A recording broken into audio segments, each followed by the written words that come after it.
Logical reasoning is the process of using an analytical and organized series of steps based on sound mathematical procedures and valid statements to get a conclusion. When planning a party, it is important to think logically about what steps to take in order to make your party a success. First thing first, we need to think of a theme. Since it is almost Christmas, we decided to base this scenario as if we were planning a Christmas office party. We need to start thinking about what things we will need for the party and what kinds of decorations we'll want to get. Before we can actually go out and buy these decorations, we'll need to figure out our budget.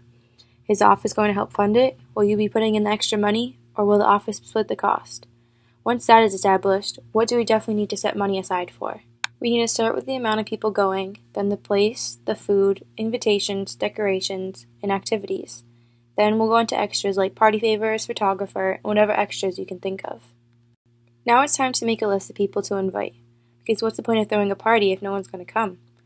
Make a list of people in the office. Make sure you account for people to bring a guest.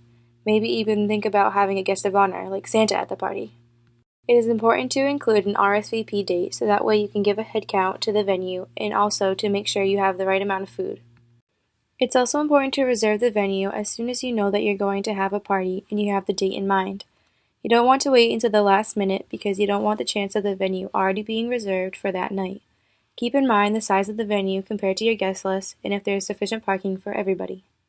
Since we know where we are having the party, how many people are going, and so on, we can start to make a layout of the room. When arranging the tables, make sure to leave space for the dance floor or work something out with the venue so that they can help you move the tables when the dancing is about to start. Now that we have established a guest list, we can determine how many tables are needed and how many chairs per table. You can also make a seating chart, arranging friend groups together and making sure anyone in a feud is kept apart. Then, figure out where the food tables and music will be set up so nothing is right on top of each other and there is enough space to move around easily. Finally, finish up with decorating the tables with your tablecloths and centerpieces. After you have the venue booked, you need to start looking at photographers, bands, florists, and caterers. You have already set a budget, so booking these may be tough. You want to think about the time after the party cleaning up. Will you be cleaning up yourself? Does the venue offer to clean up, or do you need to hire a cleanup crew? You should also keep the guest list in mind when creating the menu for the party.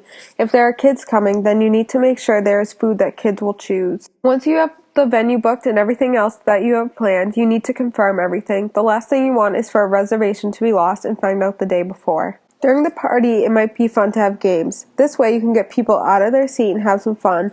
There are tons of Christmas games online to choose from. If there are going to be kids there, games are a really good idea. This will keep the kids occupied. Once the party is over, it's time to start cleaning up. If you have hired a cleanup crew, then you don't really need to worry about this step. If you brought any of your own decorations or borrowed any, it's important to get them all together so you don't leave any behind. The caterers will most likely take care of their dishes.